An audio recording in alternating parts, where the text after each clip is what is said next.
تیسری بات یہ کہ یہ سمندر کی نہر جو ہے یہ سیدھی فرعون کے محل کی طرف جاتی ہے. ظاہر ہے وہ اس صندوقچے کو دیکھے گا، کھلوائے گا، اندر بچہ پہ نظر آئے گا. جب بچہ نظر آئے گا تو سمجھ جائیں گے کہ بچہ بنی اسرائیلیوں کا ہے، اس لیے کہ ان کو پتہ ہوتا تھا کہ آج ہمارے خاندان کا تو کوئی نہیں پیدا ہوا، یہ کہاں سے آ گیا بھائی. 3 ہلاکتیں سامنے ہیں. تابوت میں ڈالنا ہلاکت، سمندر میں ڈالنا ہلاکت، اور پھر اس نہر کا فرعون کے محل کی طرف جانا یہ ہلاکت. بچے کے سامنے 3 خطرات ہیں، 3 خطرات ہیں. اللہ کہہ رہا ہے کہ تو غم نہ کر، میں تیرے پاس واپس لاؤں گا، میں واپس لاؤں گا. یہ ماں بہن، یہ ہم سب کے لیے یہ پیغام ہے. ایک طرف اللہ کا حکم ہے اور ایک طرف تمہاری سوچ ہے. اللہ کے حکم کو ترجیح دو، کیوں اپنی سوچوں پر جاتے ہو؟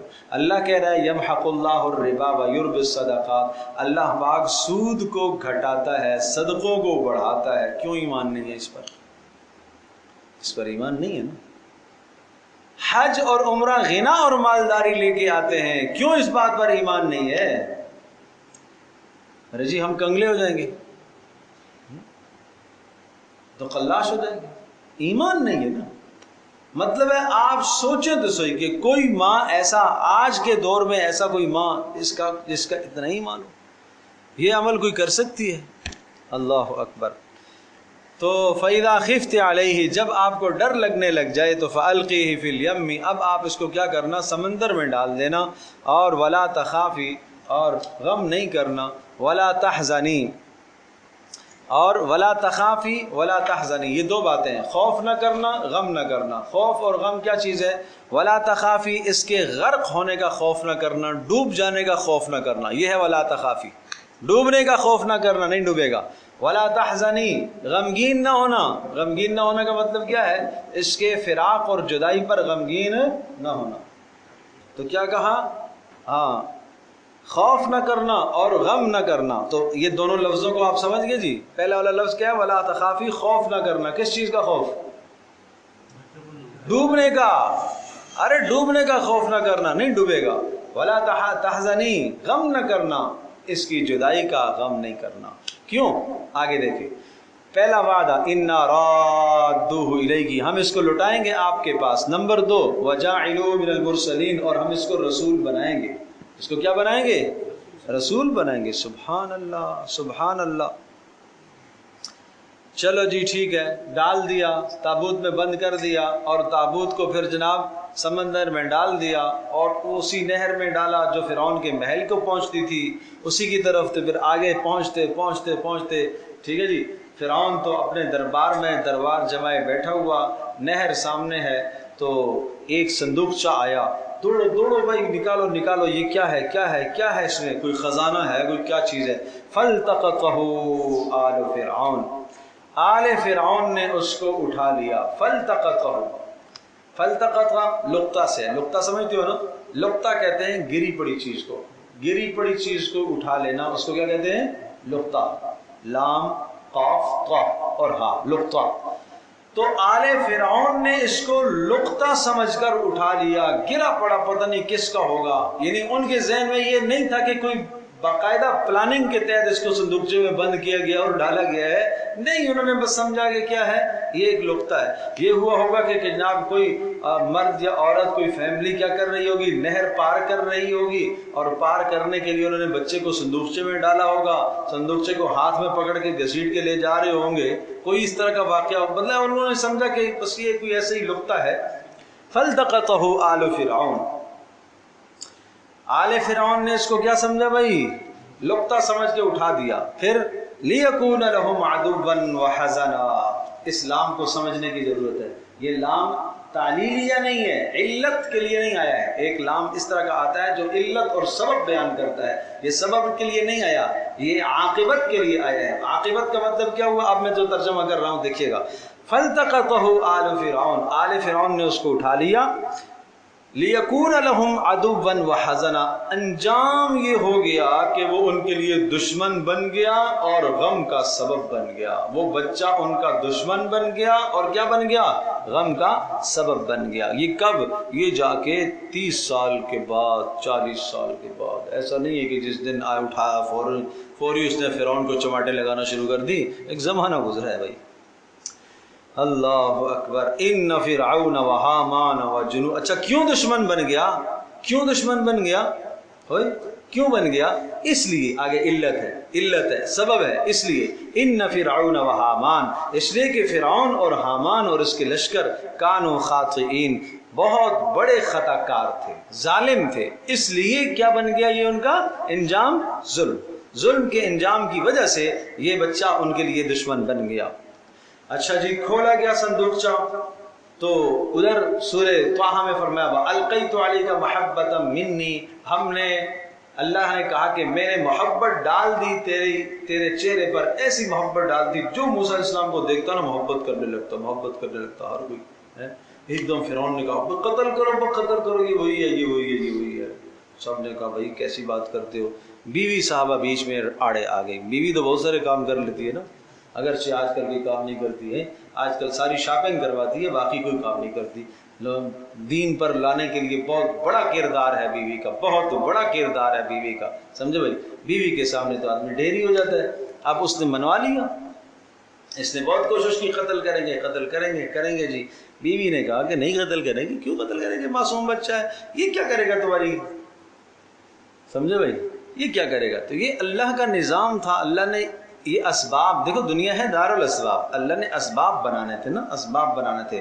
بیوی کے دل میں آسیہ، اس کے دل میں ڈال دیا علیہ الرضوان، بڑی نیک عورت تھی، شروع سے مزاجن نیک تھی. اور پھر جب موسیٰ علیہ السلام کی نبوت ہوئی تو پھر تو ایمان لائی، پھر تو کیا ہی نیکی کا کہنا، جس کو رسول اللہ صلی اللہ علیہ وسلم نے فرمایا کہ گزشتہ امتوں میں رجال، مرد تو بہت ایسے ہیں جو کمال کے درجے پر پہنچے ہیں، لیکن عورتوں میں 2 عورتیں کمال کے درجے پر پہنچی ہیں. ایک آسیہ فرعون کی بیوی اور ایک مریم بنت عمران.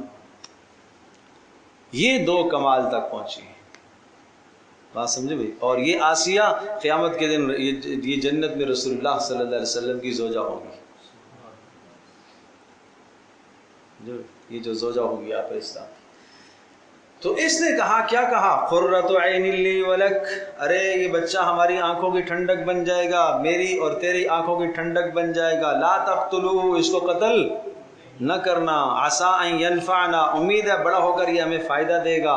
فائدہ یہ دے گا کہ یہ بھی ہو سکتا ہے کہ جناب ہوشیار نکلا تو یہ ہمارے سلطنت امور میں اور سیاسی امور میں ہمارا معاون بن جائے گا. او نتخذہ ولدا، یا ہم اس کو اپنا بیٹا بنا لیں گے اور اپنا متبنہ بنا لیں گے. تو یہ بھی اچھا، اولاد تھی نہیں اس کی، ہم اس کو اپنا متبنہ بنا لیں گے. وہم لا یشعرون، اللہ کہہ رہا ہے ان بیچاروں کو خبر نہیں تھی انجام کی کہ آگے ہوگا کیا. یہ اللہ تو اللہ ہے بھائی. اللہ تو دکھاتا ہے نا کہ دیکھو تمہیں کیا پتا آئندہ کیا ہونے والا ہے. یہ چیز تمہارے حق میں بھلائی ثابت ہوگی یا برائی ثابت ہوگی، تمہیں کیا معلوم. تمہیں یہی چاہیے. ہاں جی، وہ آج جوان آتے ہیں، دوست میرے پاس آتے ہیں، مول صاحب استخارہ کرنا ہے. اچھا بھائی ٹھیک ہے، کیا کرنا ہے؟ استخارہ خود ہی کرو. پھر اس کے بعد وہ فلاں لڑکی ہے نا، بس مجھے اسی ہی سے شادی کرنی ہے، اسی ہی سے کرنی ہے، بس اس کے علاوہ تو مجھے کرنی ہی نہیں ہے. اگر میں نے اس کے ساتھ نہ کی نا تو وہ خودکشی کر لے گی، وہ مر جائے گی. یہ بات ہے. وہ بھی کہہ رہی ہے میں تیرے ساتھ ہی کروں گی، اور یہ بھی کہہ رہا ہے میں تیرے ساتھ ہی کروں گا. اللہ کے بندو تمہیں کیا معلوم آئندہ چل کے تمہارے حق میں کیا بہتر ہے. تم اللہ سے یہ کیوں نہیں مانگتے ہو اے اللہ جو میرے حق میں بہتر ہے وہ مقدر فرما دے. اللہ کے ساتھ شرطیں نہ لگایا کرو مجھے یہی چاہیے، یہ نہ کیا کرو نا، شرطیں نہ لگاؤ مجھے یہی چاہیے بس. نہیں سمجھے؟ یہ آج تو تمہارے ساتھ ٹھیک ہے، کل کیا پتا کیا. اب ظاہر ہے یہ بچہ آج تو جناب لے لیا ہے، آگے چل کے کیا ہوا. اس لیے قرآن کہتا ہے وَهُمْ لَا يَشْعُرُونَ، نہیں ہے شعور تمہیں، آئندہ کا تمہیں کیا خبر، تمہیں نہیں شعور ہے. چلو یہ بات ہو گئی، یہ تو وہاں پہنچ گئے. موسیٰ علیہ السلام یہ شیرخوار بچہ فرعون کے محل میں پہنچ گیا. ظاہر ہے ادھر ماں نے اپنی چھاتی سے اس کو جدا کر کے سمندر کے سپرد کیا. ماں کا کیا حال ہوگا؟ اب یہ ماں ہی سمجھ سکتی ہے، یہ ایک ماں ہی سمجھ سکتی ہے جس سے اس کا بچہ جدا ہوتا ہے، اس کا بچہ گم ہو جاتا ہے. وَأَصْبَحَ فُؤَادُ أُمِّ مُوسَىٰ فَارِغًا، اور ہو گیا موسیٰ علیہ السلام کی ماں کا دل فارغہ، بے قرار ہو گیا، اس قدر بے قرار جی نیند ختم ہو گئی، چین ختم ہو گیا. یہ شیرخوار بچہ، وہ کہتے ہیں نا بچہ مر جائے تو شاید اتنا افسوس نہیں ہوتا، جو لاپتہ ہو جائے تو اس پر ہر دن غم تازہ ہو رہا ہوتا ہے، ہر دن غم تازہ ہو رہا ہوتا ہے. اللہ تبارک و تعالیٰ سب کے بچوں کی حفاظت فرمائے. ان کادت لتبدی بہ لولا اربطنا علی قلبہا. ایسے غم کے موقع پر جب اولاد کی طرف سے کوئی جدائی کا کوئی غم کھائے نا تو یہ آیت پڑھا کرو، وَأَصْبَحَ فُؤَادُ أُمِّ مُوسَىٰ فَارِغًا، کثرت سے پڑھا کرو. ان کادت لتبدی بہ، فرمایا قریب تھا کہ وہ ظاہر کر دیتی، اپنے اس حال کو کھول دیتی کہ ارے یہ میرا بچہ ہے، بول دیتی. جب بول دیتی تو بچتا قتل کرتے نا، اس لیے کہ ماں کو جانتے تو تھے کہ یہ کون ہے، یہ تو بنی اسرائیل کی عورت ہے. تو بچہ کس کا نکلا؟ بنی اسرائیل کا. ان کا عادت لتبدی بھی، قریب تھا کہ اس کو ظاہر کر دیتی. لولا اربطنا علی قلبہا، اگر ہم نے اس کے دل پر گرہ نہ لگائی ہوتی تو، اگر ہم نے اس کو صبر نہ دیا ہوا ہوتا تو وہ ظاہر کر دیتی. سمجھو بھائی، یہ ہے بات. اللہ لتکون من المؤمنین، اور ہم نے اس کے دل پر گرہ باندھ دی تھی تاکہ ظاہر نہ کرے. کیوں؟ تاکہ اس کو یقین آئے ہمارے وعدے پر. ہم نے کہا تھا نا کہ ہم اس کو کیا کریں گے؟ واپس لوٹائیں گے. اب ماں تو ماں ہے نا، ماں تو ماں ہے، تو یہ ایک ماں کی ممتا بتائی جا رہی ہے کہ اچھا اپنی بہن سے، بیٹی سے کہا کہ بیٹی جاؤ ذرا دیکھو یہ کہاں جائے گا. مریم نام تھا اس کا. وقالت لأختہ، اور اس کی بہن سے کہا. کس کی بہن سے؟ موسیٰ علیہ السلام کی بہن سے. اماں نے اپنی بیٹی موسیٰ علیہ السلام کی بہن سے کہا قصیہ، اس کے پیچھے چل، یہ صندوقچے کے پیچھے جا. فبصرت به عن جنب، وہ دیکھتی رہی ایک دور کے کنارے سے. جنوب کنارے سے کھڑے ہو کے دیکھتی رہی کہاں جاتا ہے. وہم لا یشعرون، اور وہ فرعون اور اس کے محل میں جتنے لوگ تھے ان کو شعور نہیں تھا کہ یہ بیٹی، یہ جو دیکھ رہی ہے عورت، یہ کون ہے. یہ تو نہیں پتا تھا نا اس کی بہن ہے تو پھر چھوڑ دے. نہیں، نہ اس نے ظاہر کیا، بس دیکھتی جا رہی کہاں جاتا ہے. چلو. وحرمنا علیہ المراضع من قبل، موسیٰ علیہ السلام جب وہاں پہنچ گئے، صندوقچہ کھولا گیا، خوبصورت حسین و جمیل بچہ، ہر ایک کے دل پر اللہ نے محبت ڈال دی. اور جو موسیٰ علیہ السلام کو دیکھتا پیار کرتا. ہاں بھائی اس کو دودھ پلاؤ، بھائی بھوکا ہوگا، پتہ نہیں کب سے سمندر میں یہ گھوم رہا ہے، چلو بھائی دودھ پلاؤ. دائیاں بلائی گئی بھائی، ایک نے چھاتی سے لگایا نہیں، دوسرے نے چھاتی سے لگایا نہیں، تیسری نے لگایا نہیں، چوتھی نے لگایا، پتہ نہیں کتنی دائیاں بلوائی گئیں، کسی کی چھاتی کو قبول نہیں کیا. موسیٰ علیہ السلام نے کسی کی چھاتی کو قبول نہیں کیا. وہ بہن سارا منظر دیکھ رہی تھی اور اس نے کہا میں آپ کو ایک عورت نہ بتاؤں، اور وہ ایسی عورت ہے نیک بھی ہے، اچھی بھی ہے، خیر خواہ بھی ہے، اور عام طور پر بچے اس کا دودھ قبول کر لیتے. اچھا بھائی بلاؤ کون ہے، بلاؤ. فوری بھاگی ہوئی گئی، اپنی اماں کو لے کے آ گئی، حاضر کر دیا. اماں نے بھی ابھی تو راز رکھا ہوا ہے، اس نے بھی راز رکھا ہوا ہے. تو اماں جان نے موسیٰ علیہ السلام کو چھاتی سے لگایا تو موسیٰ علیہ السلام نے فوری دودھ قبول کر لیا. ہاں جی، جشن بن گیا فرعون کے محل میں. او جی بچے نے دودھ لے لیا بھائی. جشن ہو گیا. اچھا بھائی یہ کون عورت ہے؟ اچھا یہ فلاں خان ہے، تو بنی اسرائیل کی ہے، تو غلام نا، پہلے سے ہی ہمارے غلام ہیں، چلو پھر غلامی صحیح. نہیں سمجھے؟ ہیں تو ہمارے کیا ہیں، یہ غلام ہیں، یہ کیا کریں گے، چلو پھر غلامی صحیح. پیسے 2-4 اس کو دے دو، لے جا کے گھر میں دودھ پلائے، ہفتے میں لے کے آتی رہنا، مجھے دکھاتی رہنا. ٹھیک ہے جی، یہ وعدہ پورا ہو گیا کہ ہم اس کو آپ کی گود میں واپس لائیں گے. اب شاہی دربار سے انتظام ہوا موسیٰ علیہ السلام کی پرورش کا، دودھ پلانے کا، اجرت دی جا رہی ہے. سبحان اللہ.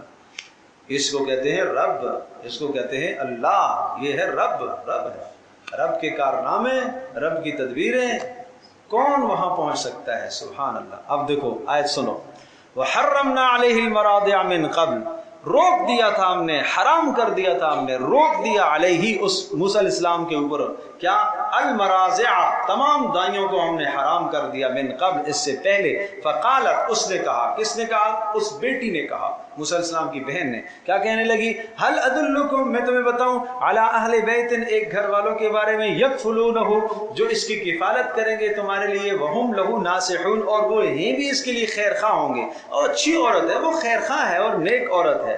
اچھا جی، تو اب وہ وعدہ ہو گیا پورا، فرد، اچھا قرآن مقصودی بات کرتا ہے، قرآن اضافی باتوں کو نہیں لیتا، تو ظاہر سی بات ہے کہ اس نے جب یہ پیشکش کی کہ میں ایک عورت آپ کو بتاتی ہوں اور لوگ اس کو جناب بچے اس کا دودھ قبول کر لیتے ہیں، تو یقیناً فرعونیوں نے اس کو بلایا ہوگا، دودھ پیا ہوگا، یہ سب معاملے، لیکن قرآن اس بات کو چھوڑ دیتا ہے۔ اگلی بات، وہ وعدہ، فرددناہ، ہم نے لٹا دیا موسیٰ کو، الی امہ، ان کی ماں کی طرف، کئی تقر عینہا، تاکہ وہ ٹھنڈی ہوں اس کی آنکھیں، موسیٰ علیہ السلام کی والدہ کی آنکھیں ٹھنڈی ہوں، اس لیے کہ اولاد کو دیکھ کر کیا ہوتی ہے؟ آنکھیں ٹھنڈی ہوتی ہیں، ولا تحزن، اور تاکہ موسیٰ علیہ السلام کے فراق اور جدائی پر وہ غمگین نہ ہو، ولتعلم، اور تاکہ وہ جان لے، ان وعد اللہ حق، کہ اللہ کے وعدے کیا ہوتے ہیں بھائی؟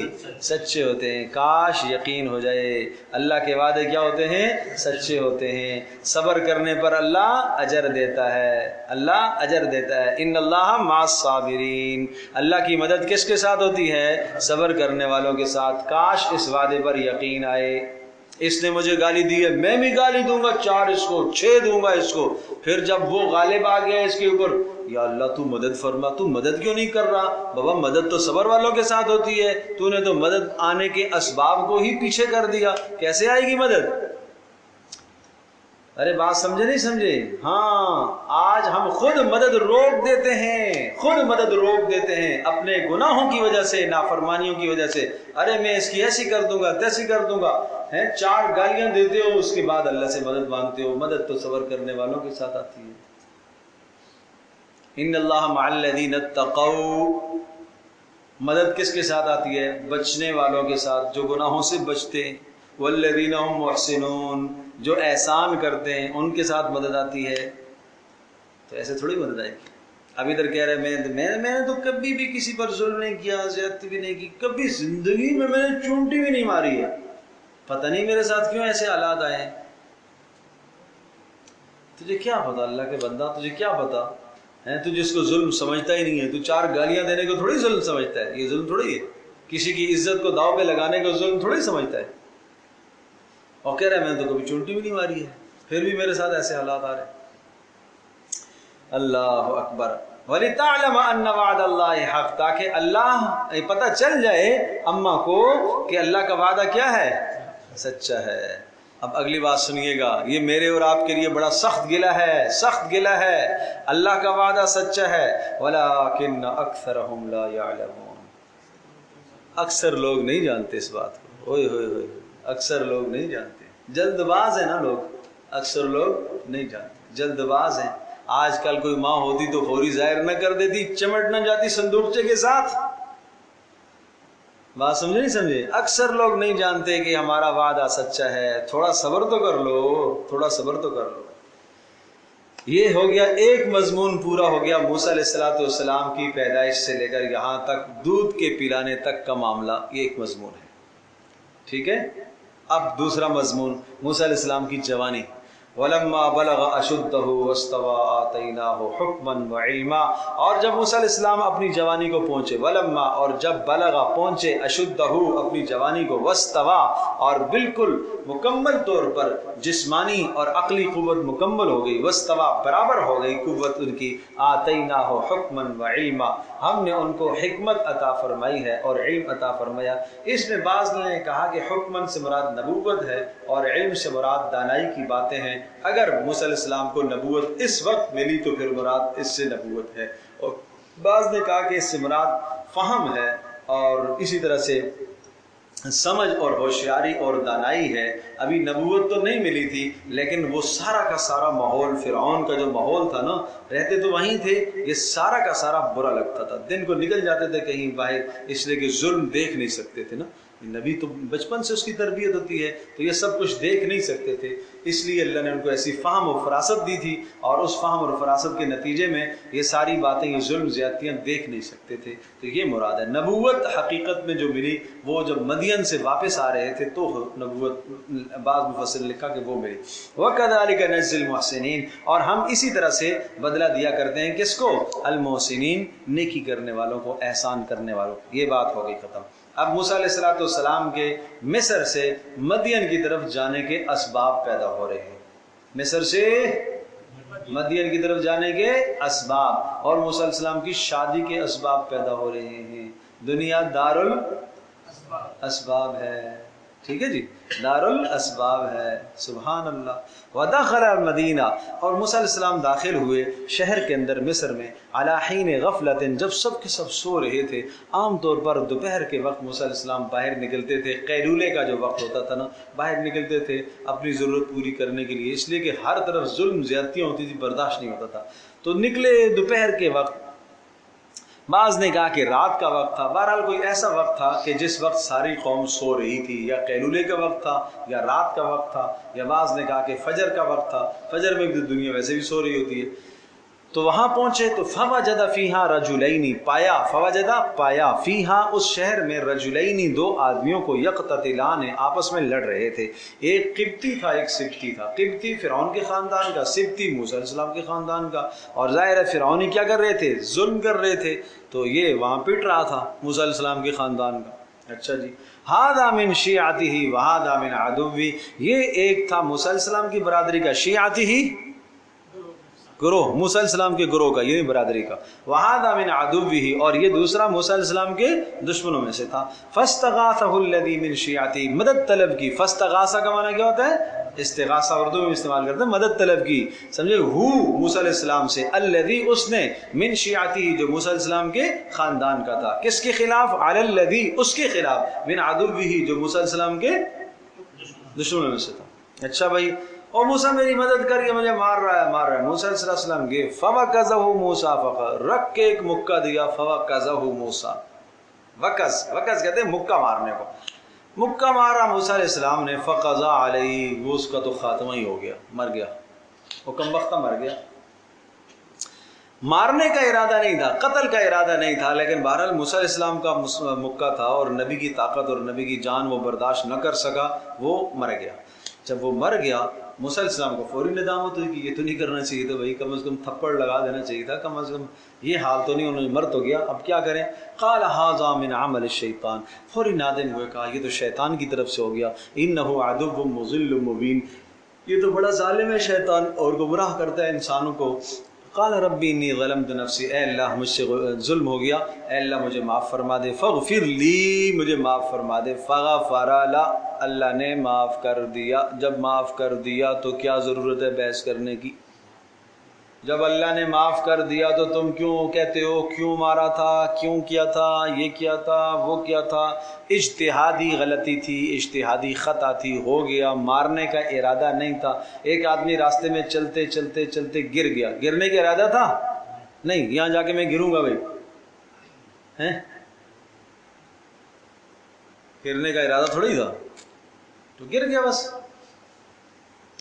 وہ ہمارا ایک ساتھی تھا، اردو بیچارے کو آتی نہیں تھی، تو جو ہے نا وہ صدر سے بیٹھا، اور بس پر ادھر ناتا خان اسٹاپ پہ اس نے اترنا تھا۔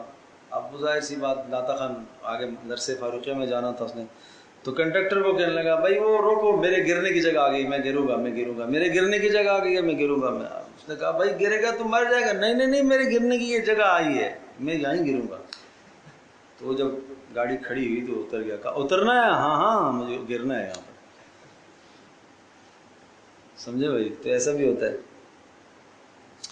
اللہم صلی علی محمد۔ تو فغفر اللہ، معاف کر دیا، انہ هو الغفور الرحیم، اس لیے کہ اللہ تبارک تعالیٰ کیا ہے؟ بخشنے والا، مہربان۔ اور دوسرا وہ تھا بھی چونکہ کافر تھا، اور کافر، اور وہ ظالم کافر تھا، سمجھے بھائی؟ تو اس کو مار بھی دیا تو کوئی اتنا بڑا نقصان نہیں ہے، کوئی بات نہیں۔ چلو قال ربی بما انعمت علی فلن اکون، کہنے لگے موسیٰ علیہ السلام اے میرے پروردگار بما انعمت علی، اے اللہ تو نے میرے اوپر انعامات تو بہت سارے فرمائے ہیں نا، فلن اکون ظہیرا للمجرمین، اے اللہ میں کبھی بھی نہ بنوں گا کسی مجرم کا مددگار، میں کسی مجرم کا ظالم کا مددگار کبھی بھی نہیں بنوں گا۔ فاصبح فی المدینۃ خائفا، اب یہ خطرہ تو تھا ہی تھا کہ پتہ نہیں اب کیا ہوگا، پتہ تو چل جائے گا میرے بارے میں، حالات تو پتہ چل جائے۔ فاصبح فی المدینۃ خائفا، صبح کی موسیٰ علیہ السلام نے شہر میں ڈرتے ہوئے، فاصبح صبح کی شہر میں، خائفا ڈرتے ہوئے، یترقب انتظار میں تھے کہ ابھی کوئی خبر آ رہی ہے، ابھی کوئی خبر آ رہی ہے، میرے بارے میں خبر آ رہی ہے کہ فرعون کی پولیس آ رہی ہے گرفتار کرنے کے لیے۔ فَإِذَا الَّذِي اسْتَنصَرَهُ بِالْأَمْسِ يَسْتَصْرِخُ، اچانک دیکھا، نکل رہے تھے کہ کہیں یہاں سے دور چلا جاؤں، فَإِذَا الَّذِي اسْتَنصَرَهُ، دیکھا وہ آدمی جس نے مدد مانگی تھی، استنصرا جس نے کیا کیا تھا، مدد مانگی تھی، ہو موسیٰ علیہ السلام سے، بالامس کل گزشتہ مدد مانگی تھی، یستصرخ آج پھر فریاد کر رہا ہے، یستصرخ کا معنی چیخ رہا ہے، اوہ میری مدد کرو، میری مدد کرو، آج پھر فریاد مانگو۔ قال له موسیٰ، موسیٰ علیہ السلام نے کہا اس کو، انک لغوی مبین، یہ تو کیا کیسا آدمی ہے، لغوی گمراہ آدمی ہے تو، ڈھانٹا اس کو، انک لغوی مبین، تو ظلم کرتا ہے، کل بھی تو نے ایک کو مروا دیا، آج دوسرے کو مکہ ماروں گا تو وہ بھی مر جائے گا، یہ کیا کر رہے ہو تم؟ موسیٰ علیہ السلام جب اس نے موسیٰ علیہ السلام نے دیکھا کہ یار وہ تو مار رہا ہے اس کو، قبطی جو ہے اس کو مار رہا ہے، چلو چلتے ہیں مدد کر لیتے ہیں اور چھڑاتے ہیں۔ موسیٰ علیہ السلام چھڑانے کے لیے آگے بڑھے، فلما اراد ان یبطش، جب ارادہ کیا موسیٰ علیہ السلام نے، ان یبطش کہ ہاتھ پکڑے یا ہاتھ ڈالیں، بالذی اس کو، ہوا عدو لہما جو ان دونوں کا کیا تھا، دشمن تھا، یعنی اس قبطی کو پکڑنے کا ارادہ کیا کہ چھڑاؤں، پیچھے کھینچوں اس کو، تو وہ جو دوسرا تھا نا موسیٰ علیہ السلام کے اپنے خاندان کا، وہ ڈر گیا، اس نے کہا آج مجھے مکہ لگے گا تو میں بچوں گا نہیں۔ قال کہنے لگا، یا موسیٰ، او موسیٰ، اترید ان تقتلنی، تو مجھے قتل کرنا چاہتا ہے، کما قتلت نفسا بالامس، جیسے کل تو نے ایک کو مارا، بس یہاں وہ بھونڈا پھوٹ گیا، ہوئے ہوئے، کل جو ایک آدمی مقتول پایا گیا اس کا قاتل موسیٰ نکل آیا، سمجھے بھائی؟ تو یہ موسیٰ علیہ السلام کے اپنے خاندان والے نے کیا کر دیا، بانڈا پھوڑ دیا، نہیں سمجھے؟ اپنے ہی یوں ہی کیا کرتے ہیں بیٹا، نہیں سمجھے؟ اپنے ایسا ہی کرتے ہیں۔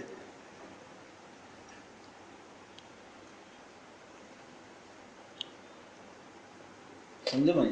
ڈبوتے تو اپنے ہی ہیں، یہ کیوں ترقی کر رہا ہے، سمجھے بھائی؟ تو یہ بانڈا پھوڑ دیا انہوں نے۔ اب پتہ چل گیا، وہ سن لیا نا اس نے، قبطی نے، کہ وہ کل والا جو مقتول ہے اس کا قاتل کون ہے، موسیٰ۔ چلو بھائی، ان ترید الا ان تکون جبارا فی الارض، موسیٰ علیہ السلام کو وہ ڈانٹ رہا ہے، کیا کہہ رہا ہے، ان ترید الا ان تکون جبار، اور تو زمین میں سرکش بننا چاہتا ہے، وما ترید ان تکون من المصلحین، کو تو اصلاح کے لیے تھوڑا ہی آیا ہے، کل بھی تو نے ایک کو مکہ مار کے مار دیا، اصلاح تھوڑی ہمارے درمیان میں کی ہے، آج پھر تو آ رہا ہے مجھے مکہ مارے گا، اس کو مارے گا، یہ بھی مر جائے گا، تو اصلاح کے لیے نہیں آیا، کس کے لیے آیا ہے، مارنے کا شوق ہے تجھے، اچھا بھائی۔ اب تو بات کھل گئی اور فرعون کے محل تک یہ بات پہنچ گئی، اسی قبطی نے پہنچا دی، وہ کل جو مرا تھا اس کا قاتل موسیٰ ہے، اور موسیٰ کی قوم کے ایک آدمی نے بتا دیا کہ اچھا۔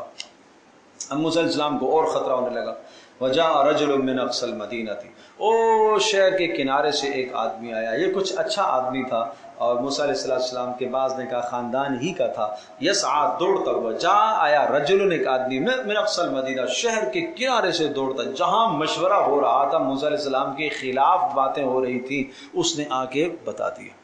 تو اس سے پتہ چلا کہ کسی شخص کی جان کے خلاف، جان کو قتل کرنے کے بارے میں مشورہ ہو رہا ہو تو تمہیں جا کے چپکے سے کیا کرنا چاہیے، بتا دینا چاہیے۔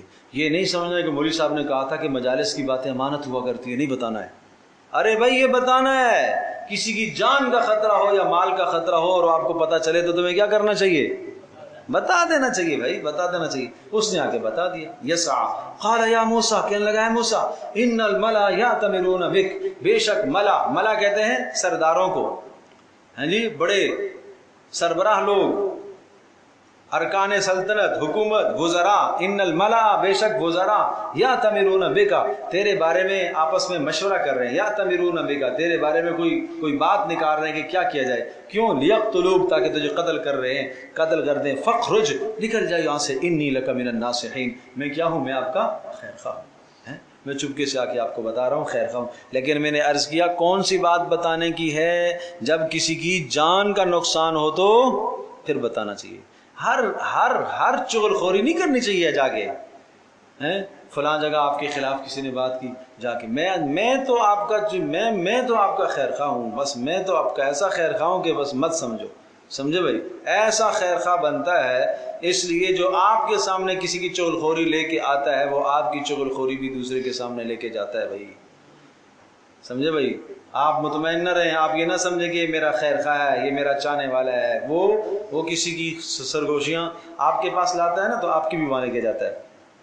خیر بہرحال فخرج منها خائفا يترقب، موسیٰ علیہ الصلوۃ والسلام وہاں سے نکلے خائفاً، خوف رکھتے ہوئے، ڈر اور اندیشہ رکھتے ہوئے، اور قال رب نجنی من القوم الظالمین، اور کہنے لگے اے میرے پروردگار مجھے نجات عطا فرما ظالموں سے۔ یہ موسیٰ علیہ السلام نے وہاں التجا کی ہے، رب نجنی من القوم الظالمین، اے اللہ مجھے ظالموں سے نجات عطا فرما۔ تو اب یہاں سے پھر موسیٰ علیہ السلام چلے جو ہے نا وہ مدین پہنچے، اور اگلے رکوع میں یہ تیسرا مرحلہ ہے موسیٰ علیہ السلام کے خاندان کا، موسیٰ علیہ السلام کی واقعات کا، کہ مدین پہنچے اور پھر وہاں حضرت شعیب کے پاس یا شیخ مدین کے پاس رہے۔ اس کی تفسیر میں انشاءاللہ اگلی نشست میں کروں گا، لیکن اگلے رکوع بڑے اہم ہیں، خواتین کے لیے بڑے اہم ہیں، عفت پاک دامنی کے اعتبار سے بہت جامع اور اہم رکوع ہیں اگلا رکوع جو ہے۔ اس لیے درخواست ہے کہ اہتمام کے ساتھ خود بھی آئیں، دوسروں کو بھی ساتھ لے کر آئیں۔ الحمدللہ رب العالمین والصلاة والسلام علی سید الانبیاء والمرسلین وعلی آلہ وصحبہ اجمعین۔ اللہم انا نسألک الہدی والتقی والعفاف والغنی، اللہم انا نعوذ بک من الفتن ما ظہر منها وما بطن، ربنا لا تجعلنا فتنة للقوم الظالمین ونجنا برحمتک من القوم الکافرین، اللہم استر عوراتنا وآمن روعاتنا، یا حی یا قیوم برحمتک نستغیث، اصلح لنا شاننا کلہ ولا تکلنا الی انفسنا طرفۃ عین، اللہم ارحمنا بالقرآن العظیم واجعل لنا اماما ونورا وهدى ورحمة، اللہم ذکرنا بما نسینا وعلمنا بما جہلنا وارزقنا تلاوته آناء الليل وأطراف النهار واجعله لنا حجة یا رب العالمین، وصلی اللہ تعالی علی خیر خلق محمد وعلى آلہ وصحبہ اجمعین۔